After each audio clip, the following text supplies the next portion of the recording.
Item number 9, public comment on items not on the agenda. It is the council's policy to refer matters raised in this forum to staff for investigation and/or action where appropriate. The Brown Act prohibits the council from discussing or acting upon any matter not agendized pursuant to state law. Does anyone in the audience like to address the council on public comment? Come on, someone get up there and talk. Seeing none, we'll move right on to item 10, conduct of business. Item A is receive a quarterly financial report as of September 30th, 2011 for the City and Redevelopment Agency fiscal year 2011-12 general fund, special revenue funds, enterprise funds, and internal service funds.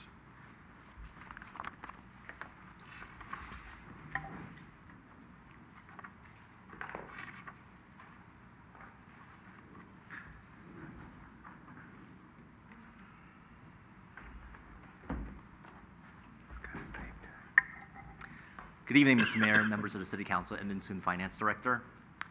I'll preface my presentation by saying that when we did the budget for fiscal year 11-12, we were very conservative, recognizing the fact that the economy was still susceptible to continued weakness. And I think with 1 quarter of economic data on hand, I think that proves to be true.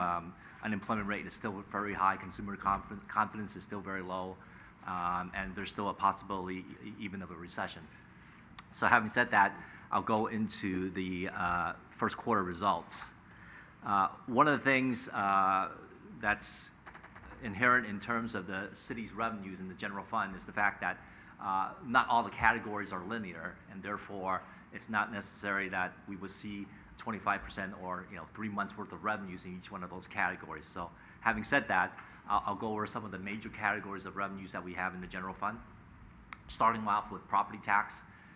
What we see here is a very modest amount of revenues for the first 3 months. These are really supplemental assessments that we've received from the county. The primary secure property taxes, they come in the months of December and April of each year.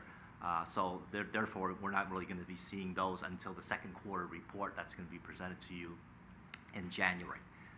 In the area of sales tax, again, it's not linear because we're actually getting those receipts from the State Board of Equalization a month after the fact. So there's about 2 months worth of revenues in sales tax, and that excludes the triple flip calculation, which is the monies that are also remitted through the county as part of property tax payment. So that's why, again, the revenues for the sales tax looks abnormally low in terms of a linear calculation. Similar picture in terms of the motor vehicle license fee, otherwise known as VLF. The in lieu portion of it is also a property tax payment from the county, and therefore, again, very low revenues for this category, comparable to what we had in the past year. In the category of charges for services, those are primarily monies that are done internally, internal service calculations to the other departments, and then also general admin allocations to the various funds and departments. So that comes in pretty close to the 3-month mark at the 25% level, as you can see. And then moving on to the next category, use of money and property. Primarily, the sources of revenues there are interest that we earn from our investment portfolio. This is also the equity earnings we get from cable television. And then lastly, we have some rentals. One of the primary rentals that we have is the monies that we get from the cell towers that we have throughout the city. And then lastly, in terms of major categories for the general fund, is the TOT tax. Now, both of these years, the current 3 months for this fiscal year and then last fiscal year, reflect the 12% rate that's in place. That was approved by the voters back in 2009, so it's really a comparable comparison. As you can tell, we continue to see improvement in that area with some growth compared to the prior quarter. Moving on to expenditures, what we see here in aggregate is the fact that we're running around the 24% level.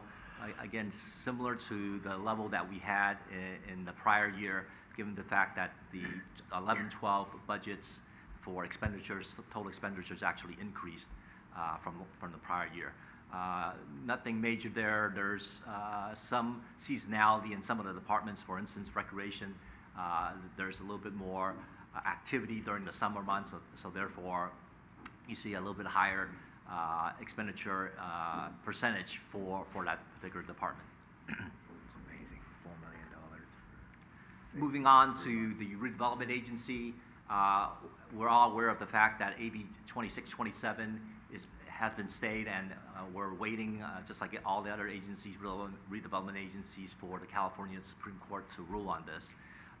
These revenues are basically tax increments, and again, similar to property taxes, we don't receive those monies until December and April. In terms of expenditures, very modest amount of expenditures. Some of the major expenditure categories in redevelopment doesn't happen until toward the second half of the year. Included in those are the pass-through payments. Obviously, we don't make those pass-through payments until we get the tax increment revenues from the county. Another element that is related to AB 2627, obviously, is that if once the Supreme Court rules, if AB 26 and 27 does stay, there is potentially a large sum of payment that would be due from the redevelopment agency for those who've opted in. And the city council did opt in a number of months back. So we're really waiting until the Supreme Court rules before making the decision potentially to amend the budget if that's necessary for that ransom payment, if I may. Looking at enterprise funds, we have the 4 major funds there. The cable television enterprise, we're running a little bit behind last year's pace in terms of revenues. Likewise, expenditures is below the 25% mark, if I may. There's obviously some relationship between revenues and expenditures. The more subscribers we have in cable TV, the more costs we incur in terms of programming. And I think we're still struggling a little bit in terms of trying to maintain, continue to maintain our customer base in the era of cable TV. Although I think we've also gained some customers in terms of telecommunications. In the area of wastewater and water, those revenues include rate adjustments that were put in place as part of the 3-year process that was approved by council 3 years ago. So those revenues are tracking where we are, and expenditures are both at around the 21% level. In the area of the storm water enterprise, those revenues are also assessments that come through the property tax bill. Similar to property tax, we haven't gotten any revenues yet because, again, those revenues don't come in until the payments that are received in both December and April. With that, I'll take any questions in terms of the quarterly financial update. Any questions of the Finance Director? Okay. Okay, we'll move on to the first quarter budget amendments.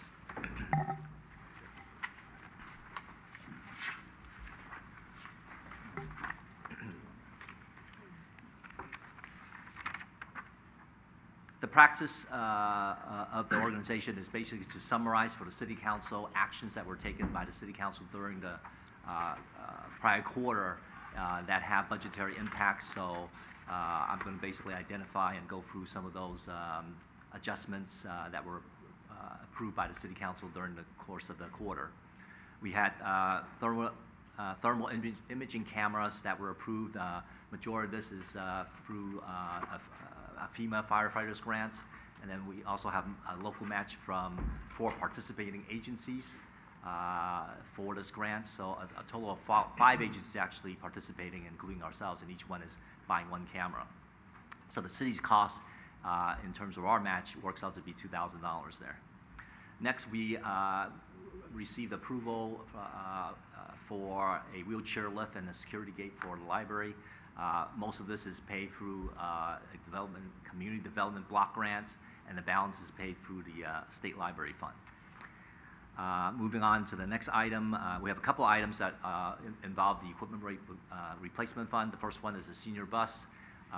$29,000 of the $129 is paid through the equipment replacement fund. The rest is being paid by a Prop 1B grants that we received. And the next charge for the equipment replacement fund is the purchase of the fire apparatus.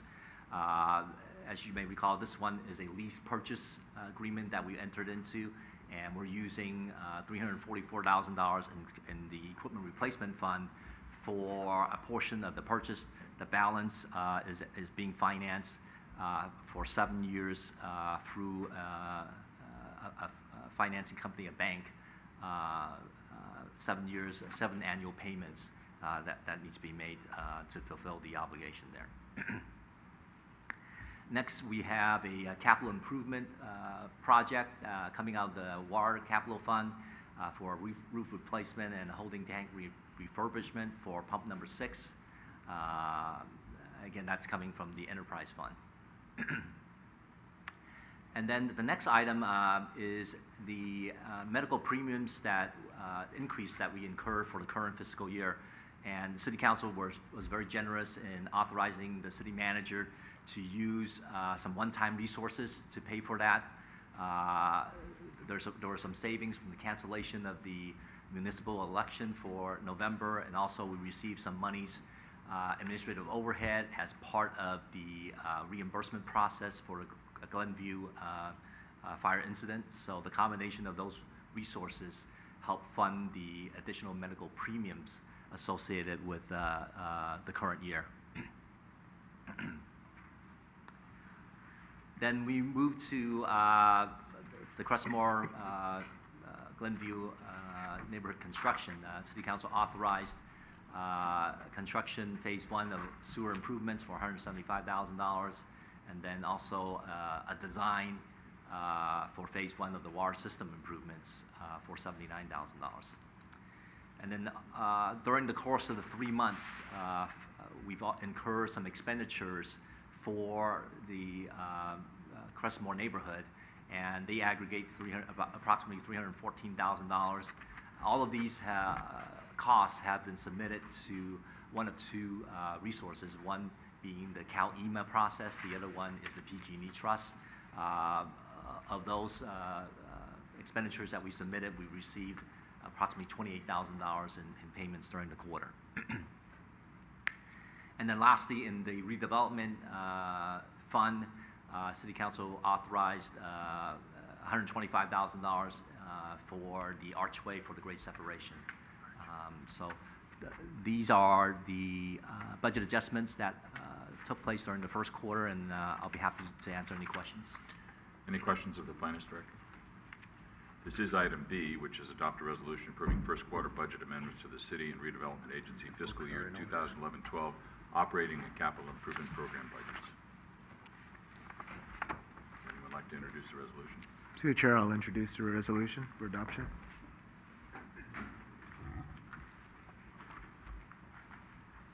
Council Board Member Hudja. Aye. Council Board Member O'Connell. Aye. Council Board Member Medina. Aye. Vice Chair, Vice Mayor Salazar. Aye.